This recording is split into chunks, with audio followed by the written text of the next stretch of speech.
Tommy Boy, another episode of 43 North Uncut. I mean, 43 North in the building as always. We're here to not only talk stuff, but I'm here with the wonderful Mr. R&B. Yes, sir, y'all. And I'm here with Pat Sobriety. That's what we're going to call Pat Sobriety. Give a round of applause for Pat, man. It's special guest today, man. Yes. Special guest. So this is not a Drink Champs episode. Mm-hmm. This is considered a episode of a guy who was drinking who became a champion after his sobriety, per se. So we're going to get an introduction from Pat and hear a little bit of his story, per se, as far as, what was your drink of choice first? Captain and Diet. So I'm going to take a shot of Captain in honor of Pat, and maybe the smell, the aroma would not only tempt him, he would honor me in the shot, just for old time's sakes, So salute to Pat and his sobriety and my alcoholic addiction. Cheers up. Cheers up. I need my coffee, bro. I need my coffee. Choice these days. So you went from one addiction to another, per se. Yes. Okay. So Pat, give us a little bit of your background and your story so people can feel your pain. Who are you? Sure. Well, let's start from the beginning. The first time I had a drink, I was in 8th grade. Okay. Now, was I a hardcore drinker at that point? No, but that was when I had my first shot. Get the fuck out I was of at my here! grandma's house in Indiana. Nobody was home, and I found the liquor cabinet, and my curiosity got the better of me. So I did a shot of Ron Bacardi rum.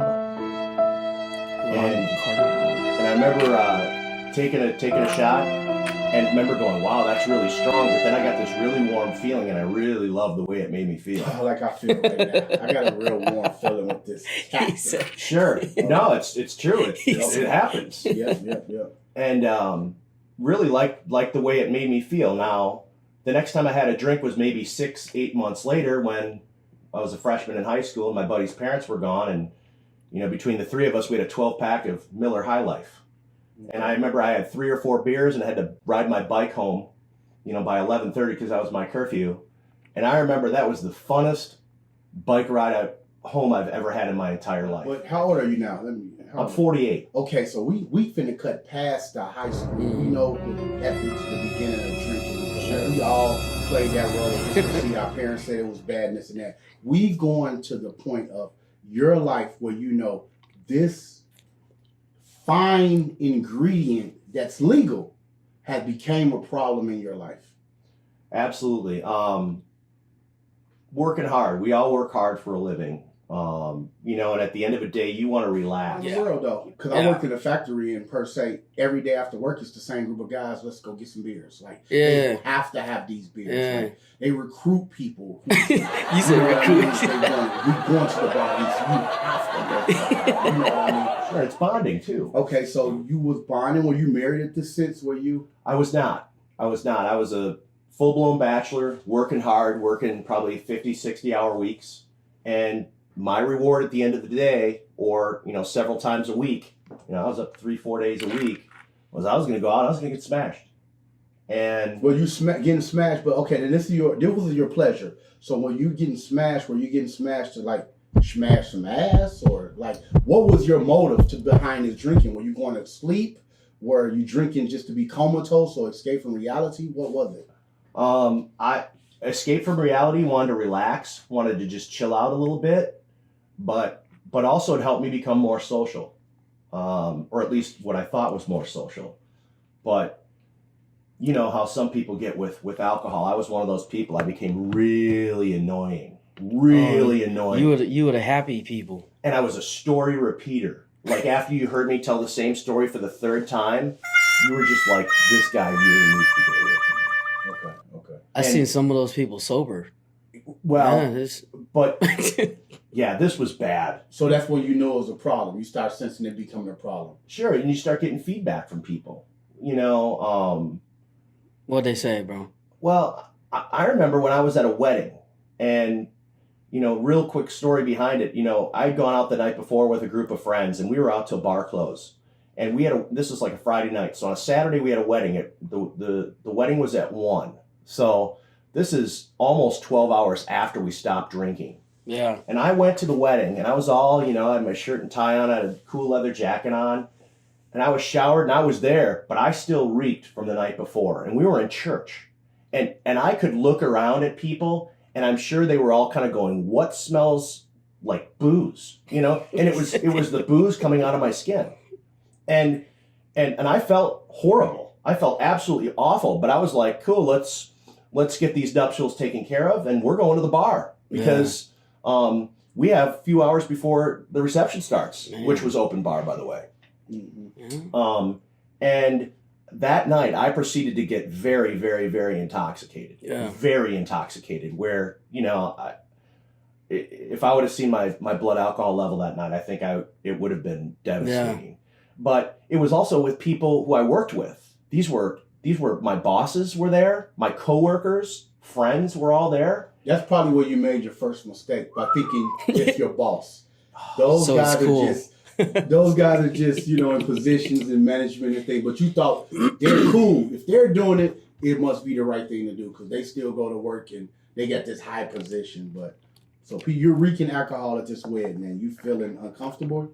I'm feeling a little bit uncomfortable, but I'm trying to feel better by drinking more. So you were drinking in the church? Not in the church. No, this was. You was in the background going. No, like that. Was that one movie with a little flash? Yeah, and not to say that it's holy water. This is the wine Jesus made. Yes, because Captain Morgan was Catholic. I figured, I was doing.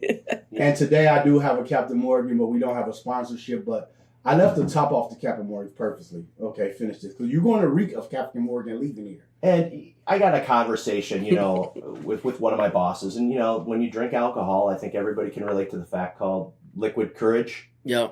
And, that's just a bad combo. You think you're making sense, but you're not. And what you're doing is you're digging a hole for yourself. Yeah. And I proceeded to do this. Slur words?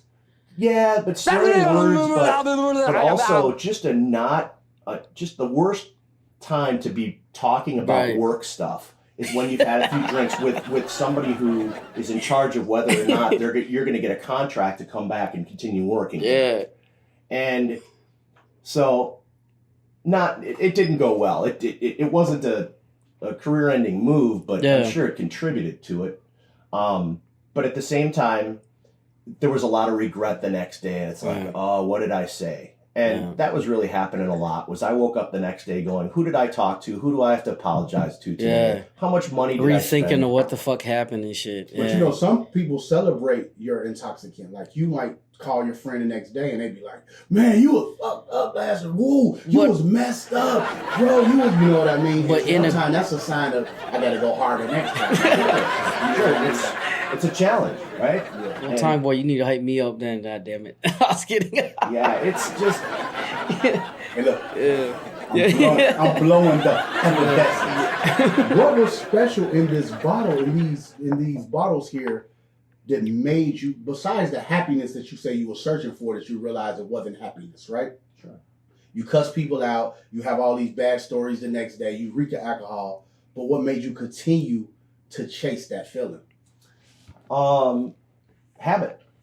I knew that no matter how hard I worked, no matter who I met, that there was always comfort in a bottle. There was always comfort in, and it could be really anything. Captain Morgan's was my preferred drink. However, if you put it in front of me, I'd drink it. Whew, I'm scooting it closer. This is not me tempting you, but I'm going to scoot it a little closer. I don't want to disrespect you or anything. Yeah. And I don't want, after you leave here, you go in your car and you fucking slam a whole bottle. No peer pressure. No peer pressure. No peer pressure. But it's something deep. You know what I mean? It's deep. So choosing Captain Morgan over all this other liquor is just something in here that you had to have.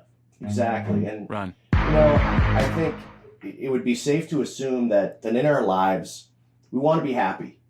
We want to feel good. We want to, especially if you're stressed out, you just simply want to feel better. Whether that be alcohol, whether that be drugs. I'm not condoning the use of it, but at the same time, people use it because it makes them feel better. or at least they feel it makes them feel better. Yes. Yeah.